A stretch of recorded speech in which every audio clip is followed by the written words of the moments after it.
Iya, boleh langsung dimulai ya kelompok 1 biar menghemat waktu. Baik, Bu. Sebelumnya, Assalamualaikum warahmatullahi wabarakatuh. Waalaikumsalam warahmatullahi wabarakatuh. Yang terhormat Ibu Nida selaku dosen pengampu mata kuliah gudang data dan kecerdasan bisnis dan juga teman-teman sekalian. Di sini kami dari kelompok 1 akan membahas materi pertama mengenai dimensional modeling primer. Nah, anggota dari kelompok 1 sendiri ada saya, Dea Ramayanda dengan NIM belakang 32, dan rekan saya Muhammad Syakwili Raihan dengan NIM belakang 47. Next. Nah, ini daftar isi dari pembahasan kita kali ini. Selanjutnya, langsung masuk yang pertama, yaitu mengenai perbedaan informasi antara operational system dengan data warehouse. Jadi informasi itu adalah salah satu aset paling penting untuk organisasi maupun perusahaan. Nah, informasi biasanya disimpan. Ibu izin rekam dulu ya. Jadi kamu mulai dari awal lagi. Oh ya, Bu. Dan dari slide nomor 1 deh. Ibu lupa tadi belum rekam. Recording in progress. Ya, saya ulang kembali. Jadi kami di sini dari kelompok 1 akan membahas tentang dimensional modeling primer. Next.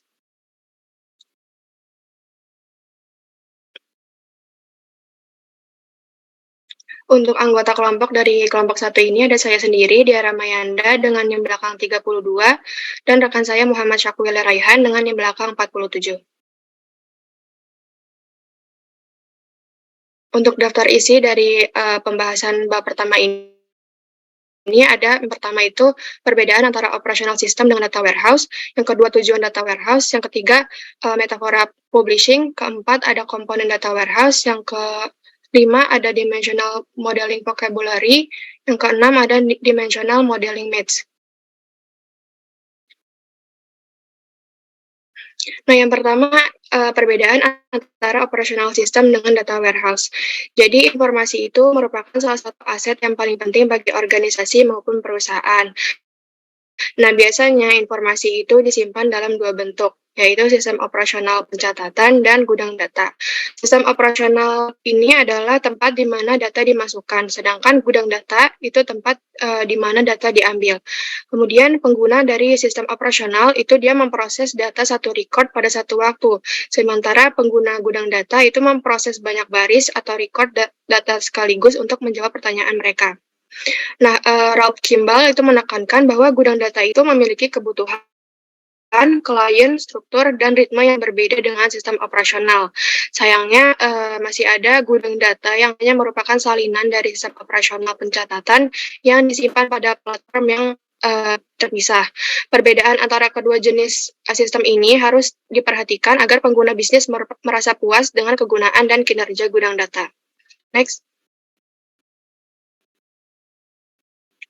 Yang kedua itu ada tujuan dari data warehouse. Yang pertama, gudang data harus membuat informasi organisasi mudah diakses. Yang kedua, gudang data harus menyajikan informasi organisasi secara konsisten. Yang ketiga, gudang data harus adaptif dan tahan terhadap perubahan. Yang keempat, gudang data harus menjadi benteng keamanan yang melindungi aset informasi. Yang kelima, gudang data harus berfungsi sebagai dasar untuk pengambilan keputusan yang lebih baik. Yang keenam, komunitas bisnis harus menerima gudang data jika ingin dianggap berhasil. Nah, maksud poin yang ini, jadi kesuksesan gudang data itu tidak hanya bergantung pada teknologi yang digunakan, tapi juga pada penerimaan dan partisipasi dari komunitas bisnis atau pengguna akhir gudang data. Karena tanpa dukungan dan partisipasi dari pengguna akhir, data warehouse tidak akan dianggap berhasil dan mungkin tidak akan mencapai tujuan bisnis yang diinginkan. Next.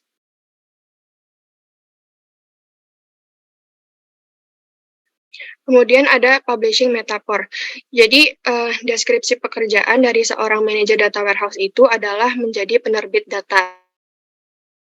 Mereka harus menerbitkan data yang dikumpulkan dari berbagai sumber dan diedit untuk kualitas dan konsistensi dengan fokusnya adalah pengguna bisnis sebagai pembaca utama.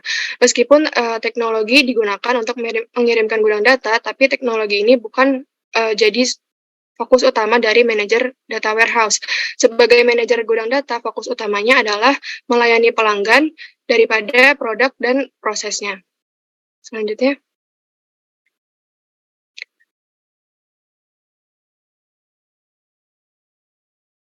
Nah, di sini ada beberapa tanggung jawab dari manajer data warehouse. Yang pertama, harus pahami dulu pengguna berdasarkan area bisnis, tanggung jawab pekerjaan, dan toleransi komputer. Yang kedua, tentukan keputusan yang ingin dibuat oleh pengguna bisnis dengan bantuan gudang data. Yang ketiga, identifikasi pengguna terbaik yang membuat keputusan yang efektif dan berdampak tinggi dengan menggunakan gudang data. Selanjutnya, temukan pengguna baru yang potensial dan beritahu tentang gudang data. Selanjutnya, pilih sekumpulan data yang paling efektif dan dapat ditindaklanjuti untuk disajikan di gudang data. Bisa diambil dari semesta data yang luas dari organisasi. Kemudian, jadikan antarmuka pengguna atau interface dari aplikasi sederhana dan digerakkan oleh template. Secara eksplisit, ini cocok dengan profil pemrosesan kognitif pengguna. Kemudian, pastikan datanya akurat dan dapat dipercaya, beri label secara konsisten di seluruh perusahaan. Terus, pantau keakuratan data dan isi laporan yang disampaikan, kemudian mencari sumber data baru, dan terus mengadaptasi gudang data untuk mengubah profil data, persyaratan pelaporan, dan prioritas bisnis. Kemudian ambil sebagian kredit untuk keputusan bisnis yang dibuat dengan menggunakan gudang data dan gunakan kesuksesan tersebut untuk membenarkan kepegawaian, perangkat lunak, dan pengeluaran perangkat keras. Publikasikan data secara teratur dan jaga kepercayaan pengguna bisnis juga buat pengguna bisnis, sponsor eksekutif, dan atasan senang. Selanjutnya.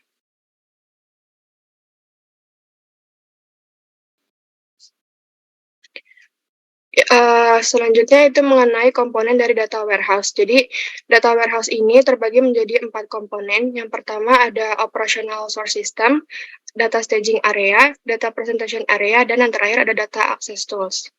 Next. Komponen yang pertama yaitu operational source system.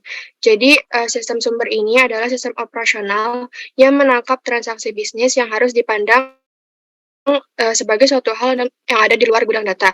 Karena di sini kita memiliki sedikit atau bahkan tidak ada kontrol atas konten dan format data dalam sistem operasional.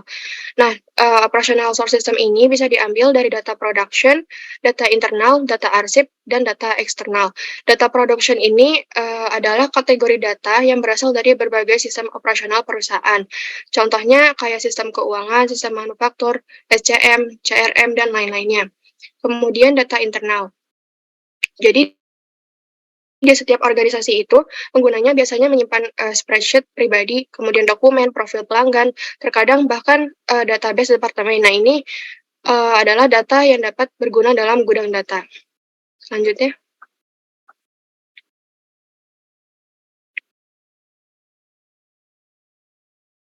Ada data staging area. Jadi di data staging area ini terjadi namanya proses ETL, ETL, atau extract, transformation, dan load. Nah, extract ini artinya membaca dan memahami sumber data dan menyalin data yang diperlukan untuk gudang data ke area pementasan atau presentation area untuk manipulasi lebih lanjut. Kemudian setelah diekstrak, data akan ditransformasi seperti dibersihkan, digabungkan dari berbagai sumber yang berbeda, diduplikasi, dan ditetapkan kunci gudang datanya. Kemudian setelah proses transformasi tadi akan dimuat atau load di lingkungan gudang data. Nah, di data staging area ini biasanya kegiatan utamanya itu penyortiran dan pemrosesan berurutan. Next.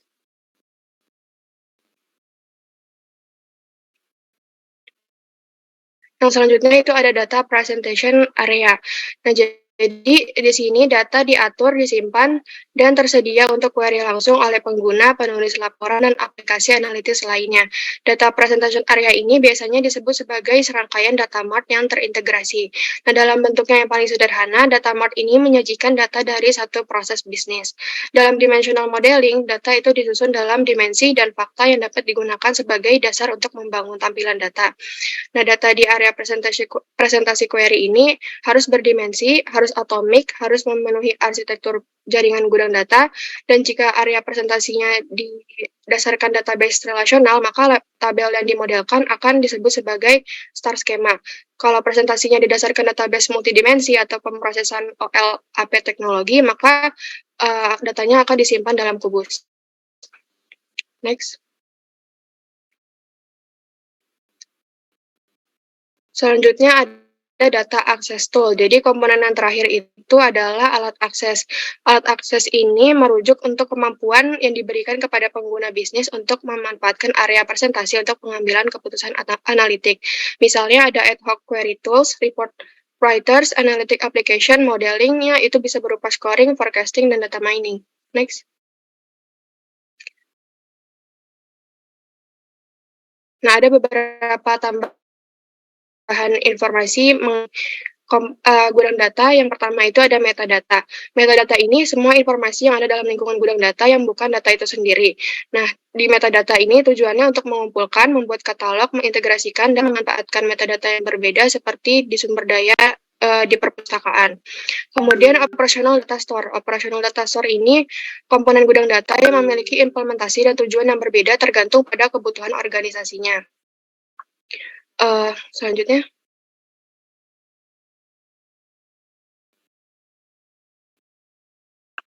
Selanjutnya ada tabel fakta.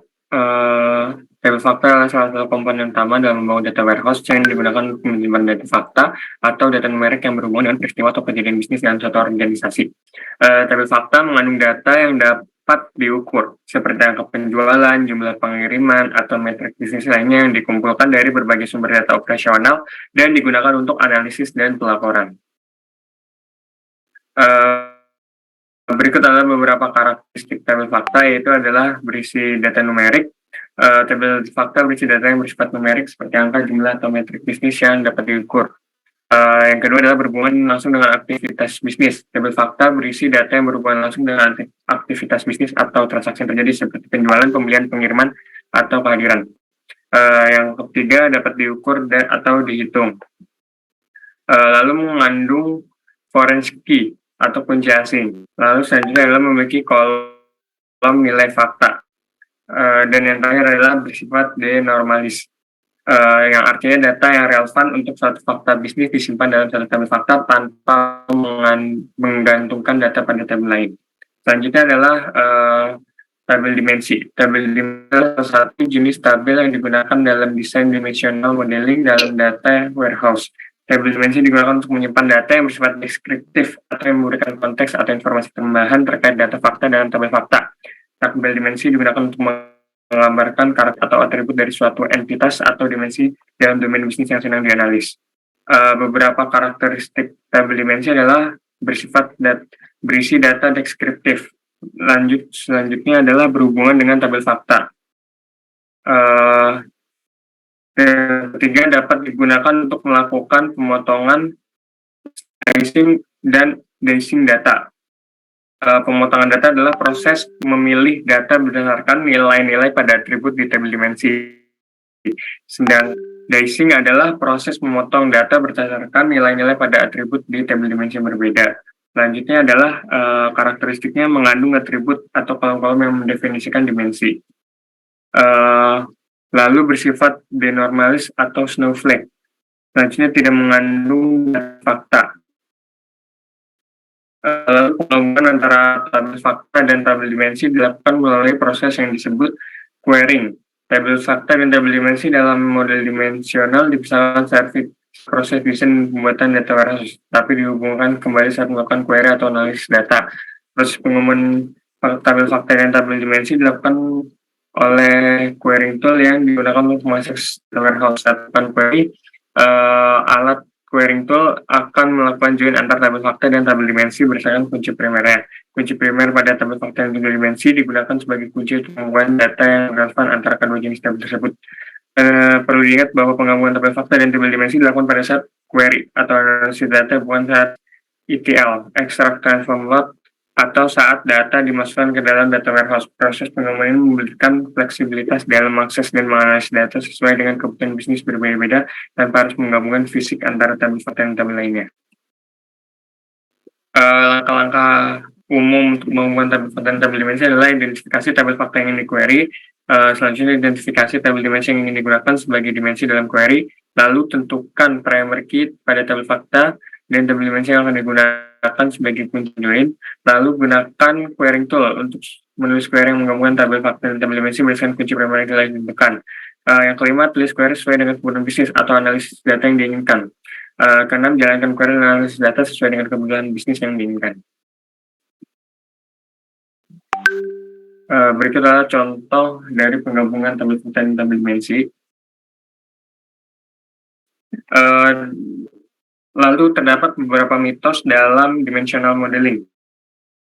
Yaitu mitos pertama adalah dimensioning model hanya cocok untuk data yang sederhana. Nah, pada faktanya dimensional modeling dapat diterapkan pada data kompleks sekalipun. Dimensional modeling dapat digunakan untuk menggambarkan hubungan antara data yang antara data bisnis yang kompleks dan memfasilitasi analisis data yang mendalam, bahkan pada data yang memiliki struktur yang kompleks atau relasi yang sama.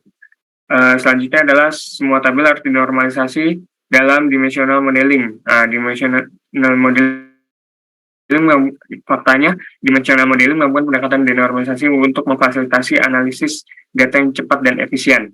Lalu mitos yang ketiga adalah hanya fakta yang penting dalam dimensional modeling. Nah, faktanya tidak hanya fakta penting dalam dimensional modeling, tetapi juga dimensi yang menjadi komponen kunci dalam model tersebut. Lalu yang keempat adalah hierarki hanya diterapkan dalam dimensi waktu.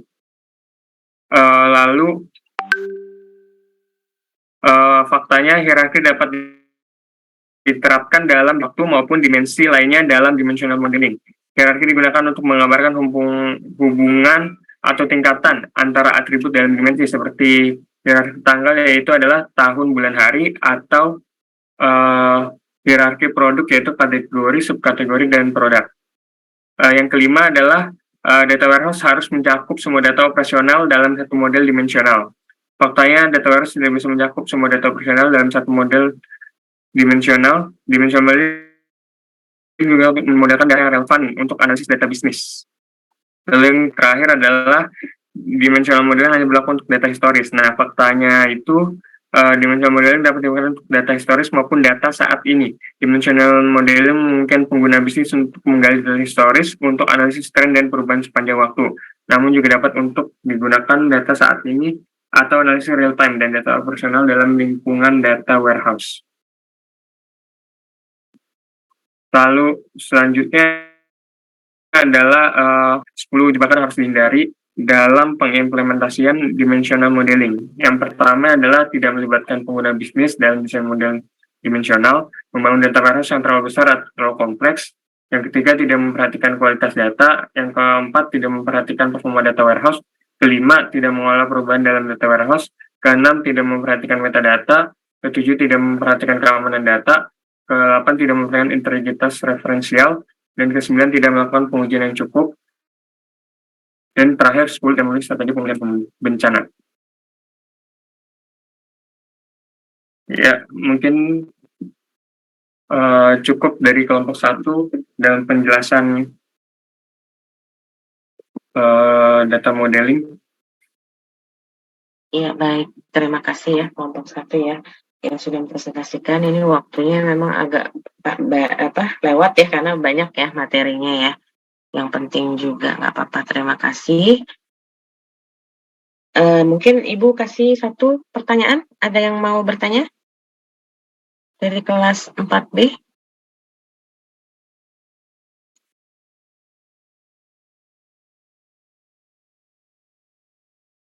Tidak ada?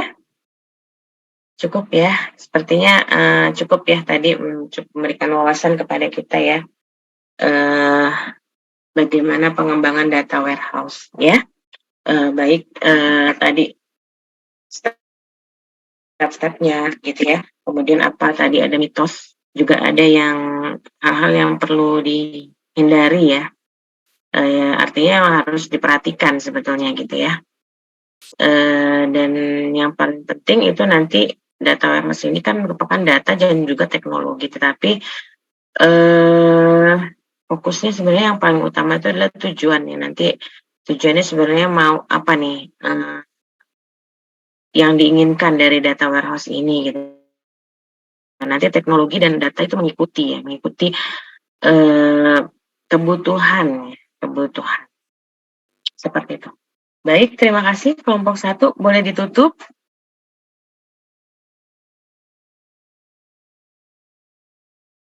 Ditutup maksudnya. Silakan diakhiri presentasinya.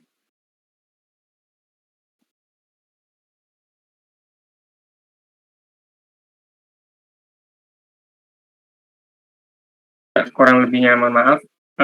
Wassalamualaikum warahmatullahi wabarakatuh. Waalaikumsalam warahmatullahi wabarakatuh. Kita kasih plus ya buat kelompok 1 ya. Tetap semangat. Ini kalau ada yang mau bertanya, nggak apa-apa. Ibu buka pertanyaan ya, biar aktif gitu di kelas ya. Ada nilai keaktifan juga ya. Baik, Ibu lanjutkan langsung ke kelompok 2. Silakan kelompok 2. Langsung ditampilkan saja slide-nya.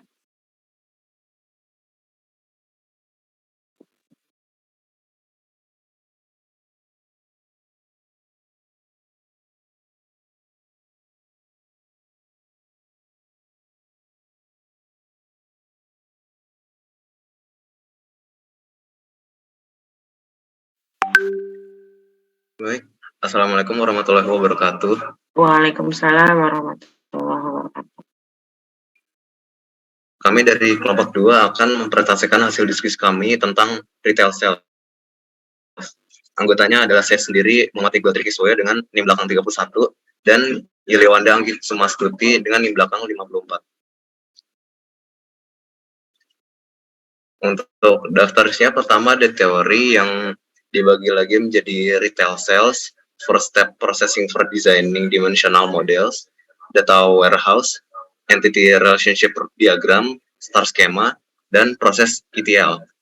Lalu untuk bagian keduanya berupa proses entity relationship diagram yang konseptual, entity relationship diagram logical, star schema dari pembelian, star schema dari penjualan, star schema dari stok, data warehouse, dan kesimpulan. Pertama kita masuk ke teori dulu. Retail sales atau penjualan retail adalah proses penjualan barang atau jasa secara langsung kepada konsumen akhir oleh pengecer atau toko-toko retail. Istilah retail merujuk pada penjualan produk secara eceran atau dalam jumlah kecil, yang berbeda dengan penjualan grosir yang biasanya dilakukan dalam jumlah besar kepada pihak yang ingin membeli dalam jumlah besar. Proses retail sales dimulai dari pembelian produk atau jasa dari produsen atau distributor, kemudian penyimpanan dan pengelolaan stok di toko, promosi dan pemasaran produk, serta penjualan produk langsung kepada konsumen. Pengecer harus mampu memahami kebutuhan dan preferensi konsumen, serta mengembangkan strategi pemasaran yang tepat untuk meningkatkan penjualan. Retail Sales Analytics digunakan untuk menganalisis data penjualan retail, memahami tren penjualan produk, mengidentifikasi pola pembelian konsumen, dan mengembangkan strategi pemasaran yang lebih efektif. Beberapa topik yang umumnya dibahas dalam Retail Sales Analytics itu meliputi yang pertama ada pengumpulan data penjualan retail. Proses pengumpulan data penjualan retail termasuk mengumpulkan data penjualan dari berbagai sistem seperti POS atau point of sales, website toko online, dan sumber data lainnya.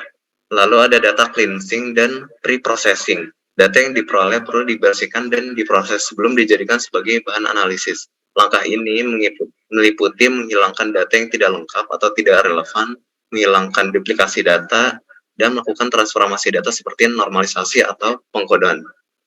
Lalu yang ketiga adalah analisis tren penjualan. Analisis tren penjualan membantu dalam memahami tren penjualan produk seiring waktu, serta memprediksi permintaan produk di masa depan. Ini memungkinkan perusahaan untuk mengambil keputusan yang tepat terkait stok dan pengiriman barang. Lalu ada analisis segmentasi konsumen. Segmentasi konsumen membantu dalam mengidentifikasi kelompok konsumen yang berbeda dan memahami perilaku konsumen mereka. Hal ini membantu perusahaan dalam membangun strategi pemasaran yang lebih efektif dan meningkatkan retensi pelanggan.